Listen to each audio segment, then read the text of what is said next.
하나님 말씀을 봉독하겠습니다.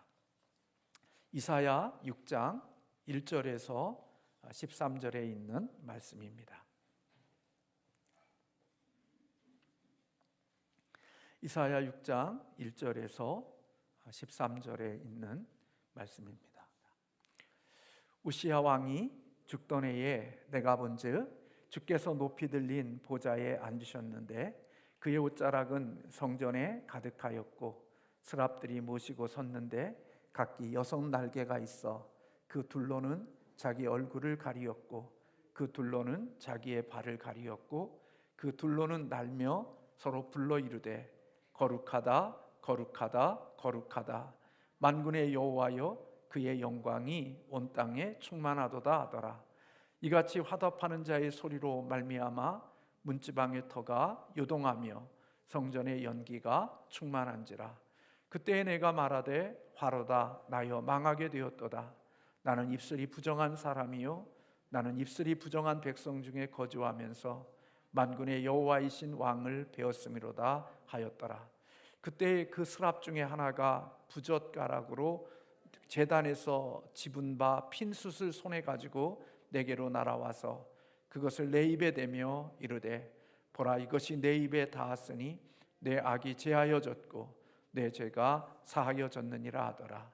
내가 또 주의 목소리를 들으니 주께서 이르시되 내가 누구를 보내며 누가 우리를 위하여 갈고 하시니 그때에 내가 이르되 내가 여기 있나이다 나를 보내소서 하였더니 여호와께서 이르시되 가서 이 백성에게 이르기를 너희가 듣기는 들어도 깨닫지 못할 것이요 보기는 보아도 알지 못하리라 하여 이 백성의 마음을 둔하게 하며 그들의 귀가 막히고 그들의 눈이 감기게 하라.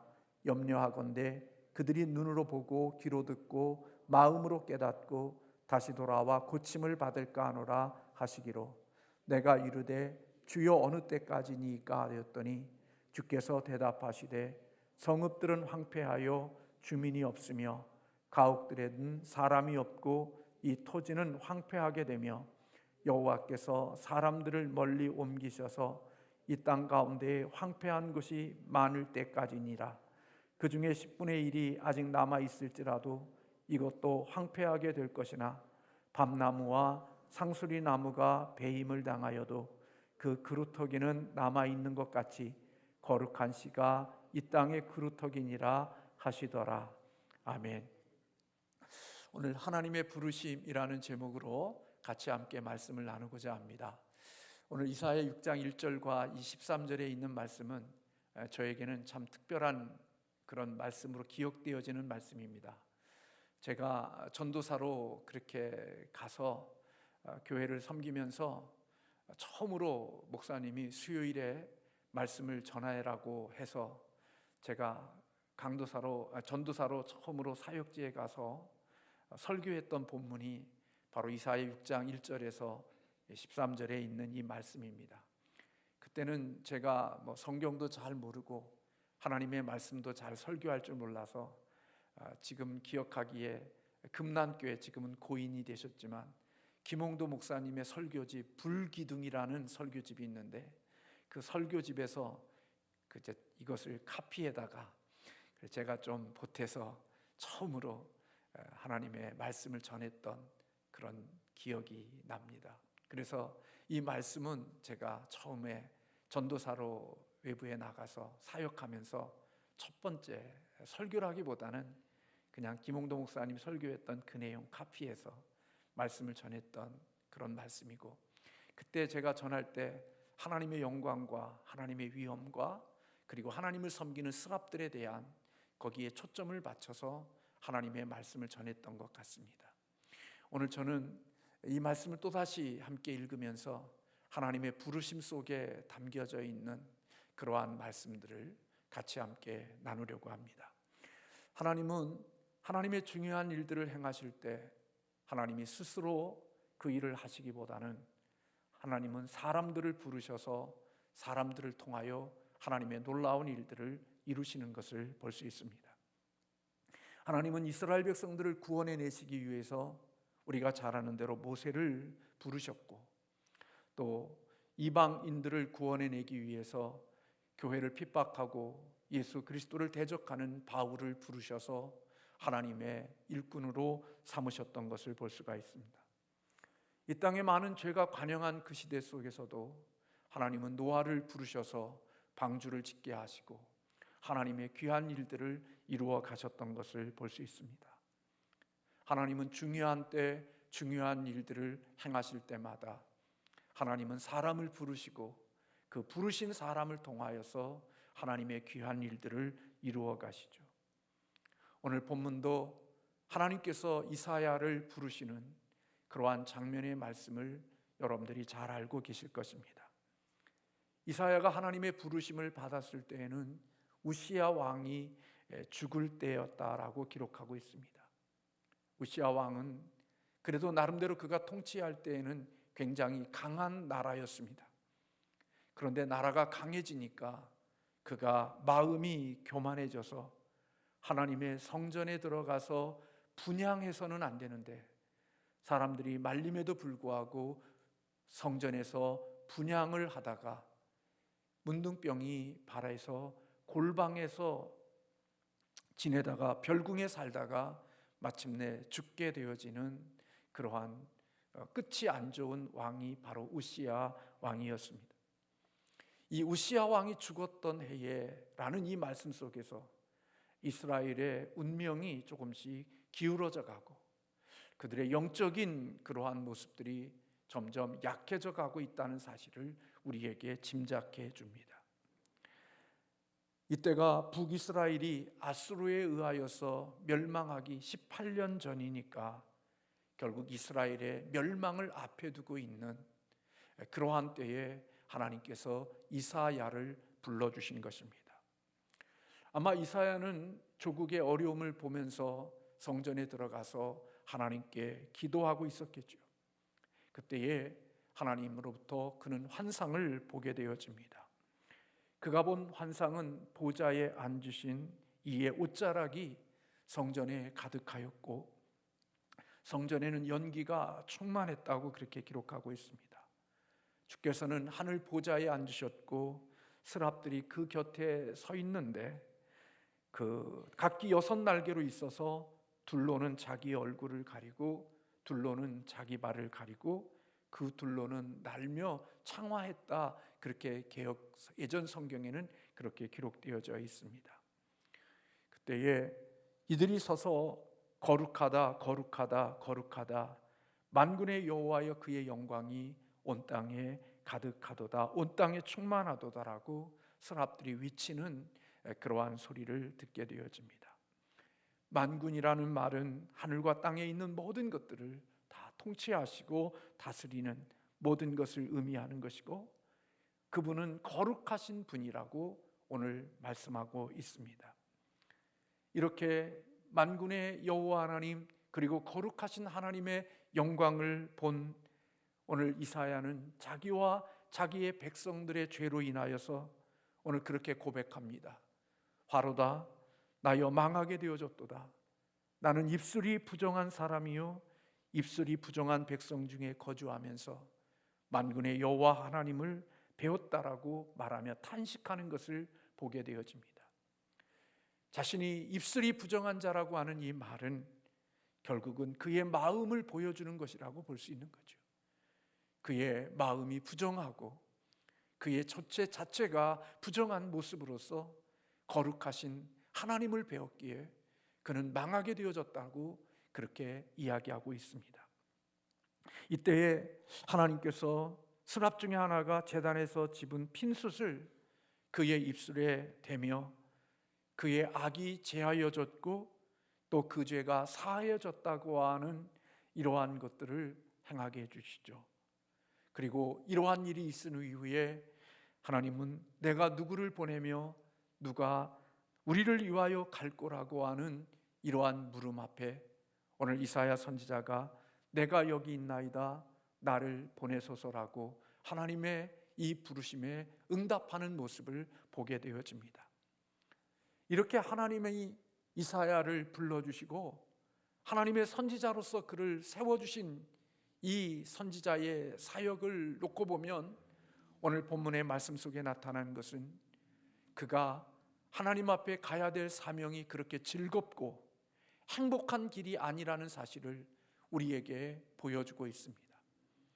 오늘날로 말하면 신학을 공부하고 목사 안수를 받고 이제는 사역의 현장 속에 뛰어가는 목회자에게 시온의 대로가 열려지고 미래가 찬란한 영광의 빛이 펼쳐지고 엄청난 하나님의 축복의 사역이 이루어지기를 기대하고 있는 우리 목회자들의 모습과는 달리 오늘 이사야에게 주시는 하나님의 말씀은 그렇게 밝고 희망적이고 많은 것을 기대하게 하시는 말씀이 아니었습니다. 그는 패역하고 완악한 백성들에게 가서 그가 전해야 될 메시지는 심판과 형벌의 메시지를 전해야 될 사명이 그에게 주어졌던 것입니다. 그가 감당해야 될 사명은 부숴야 되고 허물어져야 되고 깨트려야 되고 뽑아야 되는 그런 사명에 그에게 주어졌고 그가 전해야 될 메시지는 바로 그와 같은 메시지들이었습니다. 그런데 여러분, 지금도 그러하지만 이사야 선지자의 시대에도 그런 메시지를 좋아할 사람이 없습니다. 하나님의 말씀을 전할 때 뽑는 말씀, 허무는 말씀, 부시는 말씀, 깨트리는 말씀, 그런 말씀들을 좋아할 사람들이 별로 없죠. 복 주시는 이야기, 잘 되는 이야기, 형통하는 이야기, 성공의 이야기, 우리가 어떻게 살든지 하나님은 우리에게 복 주시는 하나님이라는 이러한 메시지를 전해야 사람들이 아멘 하고 기분 좋아하고 그 말씀을 기쁘게 받는데, 부수고 허물고 깨트리고 뽑아버리는 이러한 메시지를 전할 때 그 말씀을 듣는 백성들이 기뻐할 일이 별로 없습니다. 그런데 오늘 하나님께서 이사야 선지자에게 이렇게 부르시고 그가 가서 하나님의 말씀을 전할 때 그들에게 어떤 결과가 있을 것인지를 오늘 본문의 말씀 속에 이야기해 주고 계십니다. 10절과 11절에 있는 말씀을 보면 여호와께서 이르시되 가서 이 백성에게 이르기를 너희가 듣기는 들어도 깨닫지 못할 것이요 보기는 보아도 알지 못하리라 하여 이 백성의 마음을 둔하게 하며 그들의 귀가 막히고 그들의 눈이 감기게 하라. 염려하건대 그들이 눈으로 보고 귀로 듣고 마음으로 깨닫고 다시 돌아와 고침을 받을까 하노라 하시기로. 여러분, 이 말씀을 들어보면 마치 이사야가 하나님의 말씀을 전할 때 하나님께서는 그들의 귀를 둔하게 하고 눈을 감기게 하고 그리고 모든 것들을 깨닫지 못하게 하기 위하여 하나님의 말씀을 전하는 것처럼 그렇게 들려지지요. 그러나 이 말씀은 이사야가 하나님의 말씀을 전할 때 그들이 마음을 닫고 귀가 막히고 눈이 감기게 하기 위하여 하나님의 말씀을 전하는 것은 결코 아닙니다. 여러분, 목사가 하나님의 말씀을 전할 때 성도님들이 눈이 막히고 귀가 막히고 마음이 막히게 하기 위하여 하나님의 말씀을 전하는 목회자가 누가 있겠어요? 설교자는 귀가 열리고 마음이 열리고 눈이 열리고 모든 것들이 열리기를 위하는 마음을 가지고 하나님의 말씀을 전하지, 말씀을 전하면서 귀도 막히고 눈도 막히고 마음도 막혀서 아무것도 듣지 못하게 하기 위하여 말씀을 전하는 일은 없습니다. 그런데 오늘 본문의 말씀에 보면 이사야가 하나님의 말씀을 전할 때 마치 그런 것처럼 우리에게 표현되어져 있어요. 그런데 이것은요, 단어법으로서 이사야가 말씀을 전하는 이유는 그들을 깨닫게 하기 위하여 말씀을 전하지만 결국 그들이 하나님의 말씀을 전파할 때 하나님의 백성들은 이사야 선지자의 말씀을 받아들이지 않을 것임을 하나님께서 이사야에게 가르쳐주고 계시는 것입니다. 말씀을 전하는 목적이 깨닫고 고침받게 하기 위한 것인데, 그런데 그가 가서 하나님의 말씀을 전할 때 백성들은 하나님의 말씀 앞에 반응을 보이지 않을 것이라고 말씀해 주고 계시는 거예요.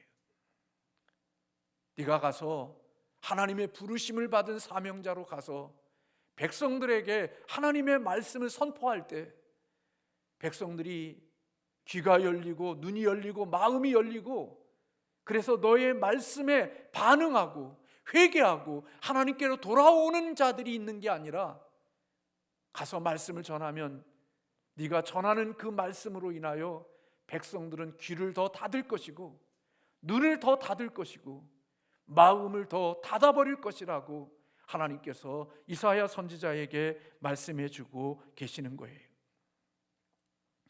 여러분, 그렇다면 이거 모순 아닌가요?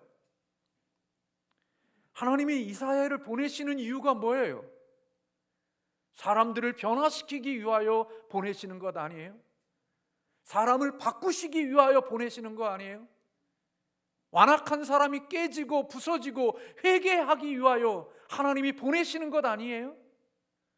그런데 하나님께서 이사야를 보내시면서 너 가서 말씀 전해도 너의 말씀을 듣으며 반응할 사람들이 없을 거야. 하나님의 말씀을 전해도 귀로나 눈으로나 마음으로 다 닫고 하나님의 말씀에 귀 기울이는 자들이 없을 거야 하는 이 이야기를 하나님께서 이사야 선지자에게 말씀해 주고 계시는 거예요. 여러분, 왜 이런 헛수고를 해야 되나요? 왜 이런 헛된 수고를 해야 되나요? 콩나물은 물이 다 빠지는 것 같아도 거기에 나름대로 콩나물들이 자라잖아요. 그리고 어느 정도 되면 먹을 수 있는 콩나물들이 되잖아요. 그런데 이사야 선지자가 가서 하나님의 말씀을 전하면 그들 가운데 대다수의 사람들이 너의 말에 반응하지 않을 것이고 너의 말에 귀를 기울이지 않을 것임을 오늘 하나님께서 이야기해 주고 계시는 거예요. 여러분, 이런 결과를 위해서 하나님이 이사야를 부르시는 건가요? 네. 성경은 이사야를 부르신 이유가 이런 결과를 아시면서도 하나님이 이사야를 부르신 거예요. 이사야의 부르심 속에, 그의 사역 속에는 그 사역의 열매가 초라할 것이라는 사실을 미리 말씀해 주고 계시는 거죠. 여러분, 그렇습니다. 아무리 귀중한 진리의 말씀을 전해도 변화가 없고 항상 그 모습 그대로 있으며, 그리고 그 모습보다는 더 오히려 하나님의 말씀 때문에 귀가 더 단단히, 그리고 마음이 더 단단히, 눈이 더욱더 단단히 콘크리트처럼 더욱더 완악하고 강팍하고 굳어지는 그런 일들이 있음에도 불구하고 하나님은 이사야를 부르셨다는 것입니다.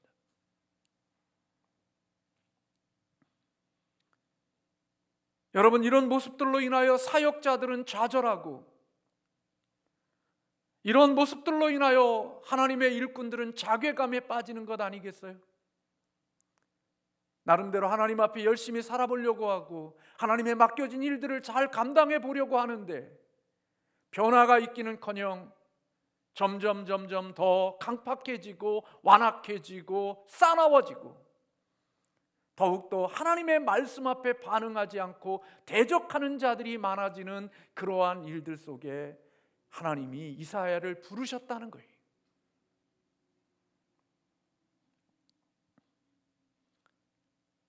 하나님의 사역자들이 실망하고 좌절하는 일들이 왜 그렇습니까? 그것은 출발할 때부터 우리는 그런 꿈을 꾸고 시작하는 거예요. 오늘날 목회자로 본다면 내 목회는 아름다울 거야, 영광스러울 거야, 대형교회가 될 것이고, 그리고 교회 예배당은 크고 많은 교인들이 있으며 재정은 풍성하고, 그래서 하나님이 내 목회 속에 엄청난 복을 주시고 하나님이 엄청난 부요함을 주실 거야 하는 이런 마음과 이런 기대와 이런 소망을 가지고 목회의 출발을 하죠. 아마 많은 공부를 하면서 목회 교수님들이 그만둬 가서 장사해 하는 이런 소리를 들으면서도 우리들의 마음속에는 내 목회는 부유할 것이고 내 목회는 잘 될 것이고 나는 수많은 사람들을 목회할 거야 하는 마음과 꿈들이 오늘 모든 목회자들의 마음속에 있단 말이죠. 그런데 이런 꿈을 가지고 시작하는 이사야에게 하나님이 주셨던 말씀은 너 가서 아무리 위쳐도 너희가 변화시킬 사람이 별로 없어. 네가 말씀을 전해도 들을 사람이 없을 것이고 귀 기울일 사람들이 없을 것이고 눈 뜨고 그걸 볼 수 있는 사람들이 없을 거야. 여러분, 이것이 얼마나 실망되고 얼마나 좌절스러운 일인가요? 사명자에게는 놀라운 역사가 있어야 되고 사명자에게는 놀라운 변화가 일어나야 되는 거거든요. 말씀을 전하면 사람들이 깨닫고 회개하고 돌이키고 변화되어지는 이러한 역사들이 일어나야 일할 맛이 나고 사역할 만한 기쁨이 있는 거잖아요. 근데 하나님이 이사야 선지자에게 네가 가서 말씀을 전해도 그런 일 없다. 여러분, 엘리야가 왜 절망했어요? 불의 사자잖아요. 그런데 불의 사자인데 하나님 앞에 고백하는 말이 뭐예요? 하나님, 이 땅에 남은 사람 누구밖에 없다고 그래요? 나밖에 없다고 말해요. 그렇게 뜨거운 역사와 뜨거운 일을 했는데도 불구하고 하나님을 섬기고 하나님을 위해서 진짜 같은 사람은 나밖에 없는 거예요. 하나님, 나밖에 없어요. 하나님께서 바알에게 무릎 꿇지 않는 수천 명이 있다고 얘기해 주셨지만 바울의 입장에서 볼 때는, 이 엘리야의 입장에서 볼 때는 자기 한 사람밖에 없는 것처럼 느껴질 정도로의 처절한 자괴감이 엘리야에게 있었던 것을 우리는 볼 수가 있어요. 이사야는 하나님으로부터 그가 가서 말씀을 전하고 말씀을 전파할 때 사역이 어렵고 결과가 없을 것이라는 말을 듣고 마음에 갈등이 있어서 하나님께 질문해요. 11절 상반절의 말씀에 보면 내가 이르되 주여 어느 때까지 합니까? 그러면 하나님, 내가 가서 말씀을 전하는데 사람들이 변화가 일어나지 않고 내 말에 귀 기울이지 않는다면 나는 언제까지 사역해야 됩니까? 나는 언제까지 이 일을 해야 됩니까? 라고 묻죠. 왜요? 변화가 없는 일을 하는 것이 얼마나 지루하고 얼마나 힘들고 얼마나 고통스러운 일이에요. 바뀌지 않고 변화되지 않는 현실을 보면서 똑같은 일들을 반복하는 그 시간이 얼마나 지루해요. 그러니까 언제까지 내가 이 일을 해야 됩니까? 라고 이사야 선지자가 물었던 거지요. 그때 하나님께서 주셨던 말씀이 11절 중반절부터 12절에 있는 말씀까지 이야기합니다. 주께서 대답하시되 성읍들은 황폐하여 주민이 없으며 가옥들에게 사람이 없고 이 토지는 황폐하게 되며 여호와께서 사람들을 멀리 옮기셔서 이 땅 가운데에 황폐한 곳이 많을 때까지니라. 하나님은 이사야에게 백성들에게 가서 말씀을 전할 때 듣지 않는데, 그러면 듣지 않는 그들을 향하여 내가 언제까지 하나님의 말씀을 전해야 됩니까?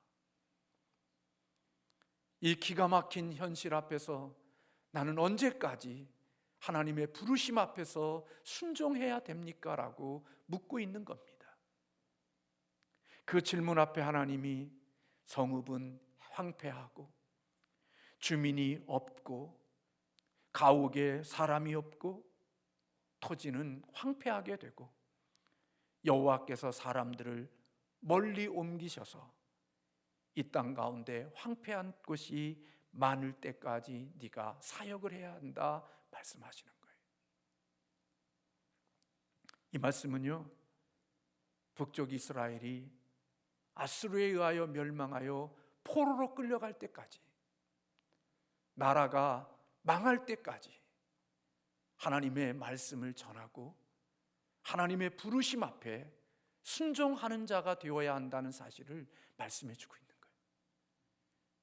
여러분, 나라가 살려면 내가 말씀을 전할 수 있고, 나라가 변화되어져서 하나님의 기뻐하시는 나라로 가야 내가 하나님의 말씀을 전할 재미가 있고 힘이 나는 거지.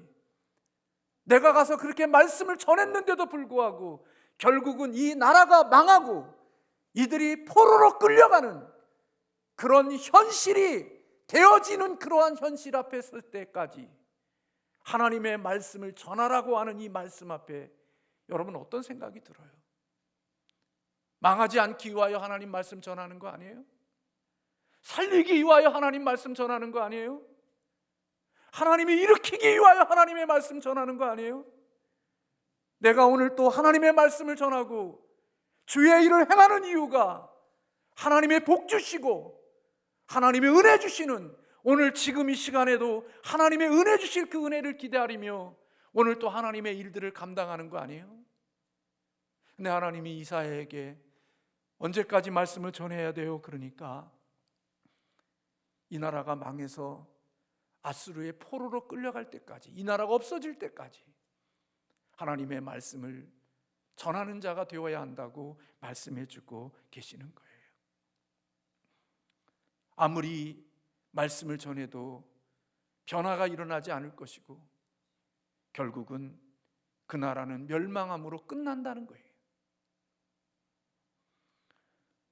여러분, 헛수고 아닌가요?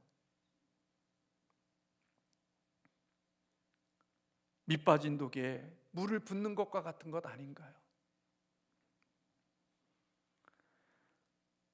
이사야 선지자는 그런 헛수고를 위하여 하나님 앞에 부르심을 받았고, 하나님은 이와 같은 헛수고를 위하라고 하나님은 이사야를 부르신 걸까요? 그렇지 않습니다. 우리가 볼 때는 헛수고인 것 같고, 우리가 볼 때는 아무것도 아닌 것 같은 열매가 없는 것처럼 보이지만 하나님의 부르심 속에는 분명한 하나님의 뜻이 있습니다. 결코 그의 사역이 헛되지 않다는 사실을 말씀해 주고 있어요. 오늘 본문 13절에 그렇게 말씀하고 있습니다.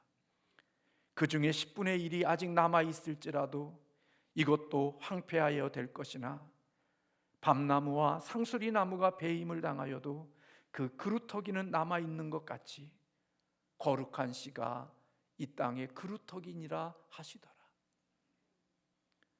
전쟁을 해서요, 전쟁에서 정복, 그 나라를 정복하면 최소한 10% 정도는 살려놔둔대요. 그래야 그 역사를 증언할 수 있기 때문에 다 전멸해도 10분의 1은 살려두는데요.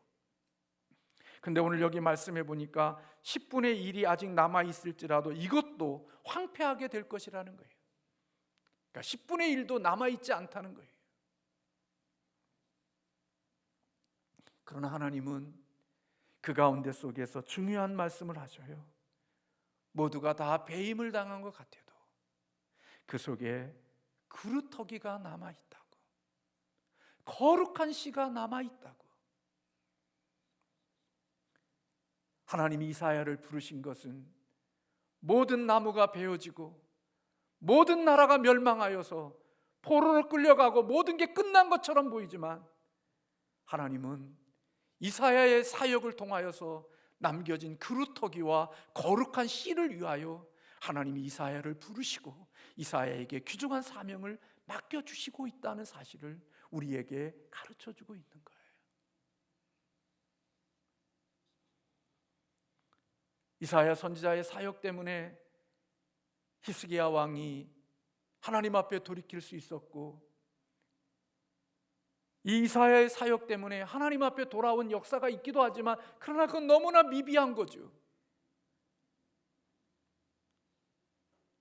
그것은 사람의 눈으로 보면 굉장히 시시한 거죠. 오늘 우리는 이 말씀 속에서 저와 여러분들이 꼭 마음에 잊어버리지 않고 그리스도인들이 꼭 마음에 담아야 두어야 될 그런 본문이 우리에게 주는 중요한 교훈이 있어요.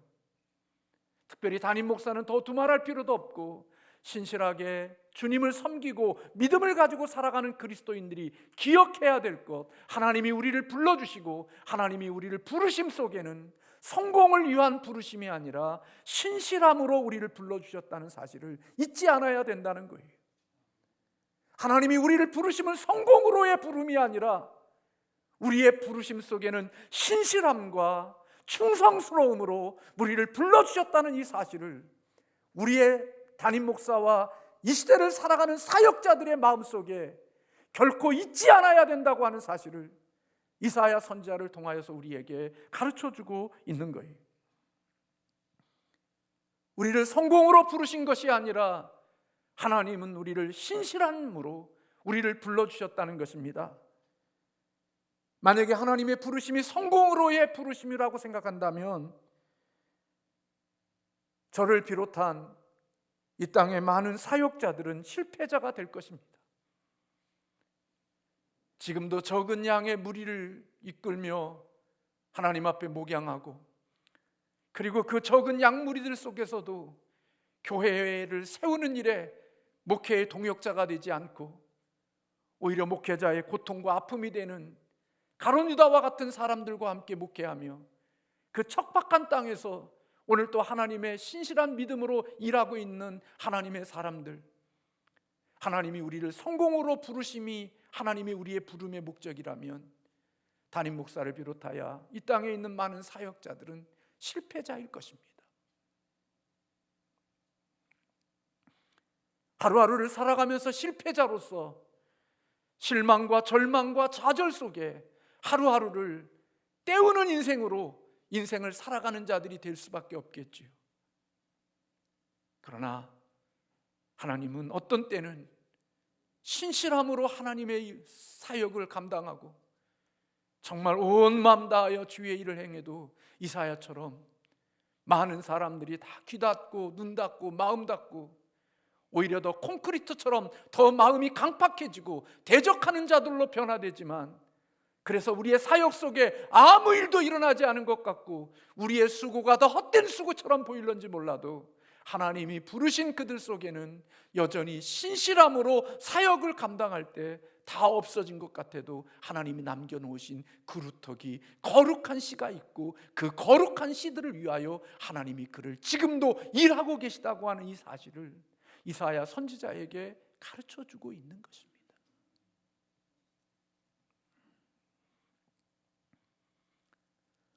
여러분, 악한 시대는 하나님의 복음이 선포되어지면 선포되어질수록 마음이 더 강팍해지는 것 같아요. 악한 시대는 하나님의 복음이 선포되면 선포되어질수록 더욱더 마음이 굳어지는 것 같아요. 이사야가 회개를 외칠수록 이스라엘 백성들은 더욱더 완강하게 그 말씀을 거절하려고 했던 것처럼 하나님의 진리의 복음이 들려지면 들려질수록 마음이 더 강팍해지고 완악해지고 저항이 더욱더 많아지는 그런 일들이 있게 돼요. 그래서 내가 굳이 이 말씀을 전해야 될 필요가 있나? 내가 이런 시대 속에서 이런 곳에서 사역해야 될 이유가 있나? 그런 생각이 들 수 있을런지 모르지만 하나님은 그 속에서 우리가 낭망하지 말아야 될 이유가 하나님의 남겨진 그루터기와 하나님이 일하시는 거룩한 씨가 그 속에 있다고 하는 사실을 오늘 이사야 선지자를 통하여 가르쳐주고 있는 거예요.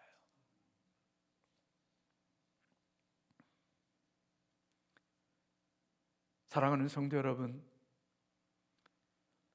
여러분이 열심히 맡겨진 일에 충성스럽게 살아왔음에도 불구하고 별 열매가 없어 보이십니까? 그래서 실망하고 좌절하고 낙심하고 계십니까? 우리 그리스도인들은 성공의 기준이 세상의 기준이 아닌 하나님의 기준 속에서 성공을 본다고 하면 우리는 세상 사람들이 말하는 그런 성공이 아닌 하나님이 보시는 진정한 성공의 신실함이 오늘 우리가 하루의 삶을 살아가고 있다고 하면 하나님은 그 신실함 속에서 하나님이 계획하시고 뜻하신 하나님의 일하심이 분명히 그 속에서 역사로 일어나고 있는 줄로 믿습니다.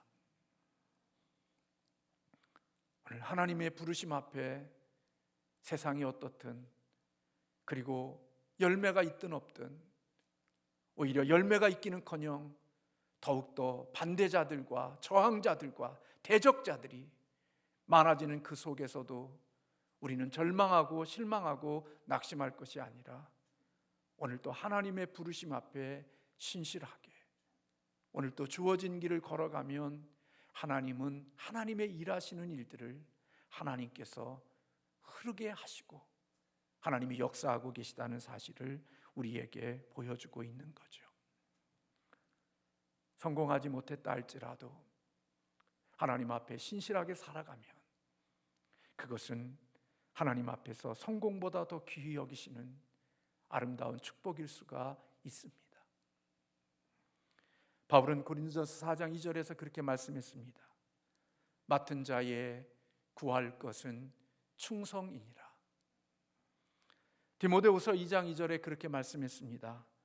내가 많은 증인 앞에서 내게 들은 바 충성된 사람들에게 부탁하라. 그들이 또 다른 사람들을 가르칠 수 있으리라.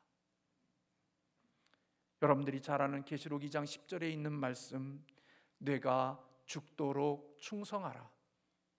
그리하면 내가 생명의 관을 주리라 말씀하셨습니다. 여러분, 이 시대는 이러한 말은 매력이 없는 말이죠. 저 자신도 매력이 없고 이런 말들에 누가 귀 기울이는 사람이 없습니다. 뭐로 가든 성공만 하면 되지, 무슨 신실한 미고 충성스러운 따위를 이야기하냐. 그래서 오늘 우리가 사는 이 시대는 신실한 자, 충성스러운 자 별로 매력 없습니다. 어떤 방법이든지 성공만 하면 되는 걸로 생각하고 살죠. 그래서 다 하나둘씩 성공을 위해서 하나님의 신실함을 하나둘씩 무장을 해제하고 그것을 하나하나씩 버리면서 세상을 닮아가는 모습들이 저에게도 있고 우리에게도 있죠. 그래서 하나님께로부터는 인정받지 못하고 세상에서는 받지만 주님으로부터는 별로 환영받지 못하는 사람들이 있을 수 있죠. 근데 하나님은 이사야에게 그 말씀을 해주시는 겁니다. 얼마나 많은 열매가 있는 게 아니라 하나님 앞에 신실하게 일하면 그 뒤에 보이지 않는 그 속에서 하나님이 일하실 거야. 비록 하나님의 말씀을 아무리 전해도 결국은 망하는 것으로 끝나도 하나님은 그 속에서도 그루터기와 겨자씨에게 일하시는 하나님의 역사가 있음을 기억하고 오늘도 끊임없이 신실함으로 하나님의 주어진 길을 걸어가라고 이사야 선지자를 통하여 말씀해주고 계시는 것입니다. 사랑하는 성도 여러분, 오늘 저와 여러분이 큰 성공을 거두지 못했어도 하나님 앞에서 하루하루 부르심을 입은 자로서 신실함과 충성스러움으로 하루를 녹여낼 수 있는 믿음의 사람들이 되시기를 주님의 이름으로 소원합니다. 시간이 지나고 나면 하나님의 놀라운 역사와 하나님의 보이지 않는 곳에서 일하신 하나님의 열매들을 보게 하실 것입니다. 주 앞에서 우리 이사야 선지자와 같이 부르심 앞에 순종하는 신실한 우리 모든 그리스도인들이 되시기를, 저와 여러분이 되기를 주님의 이름으로 소원합니다. 기도하겠습니다.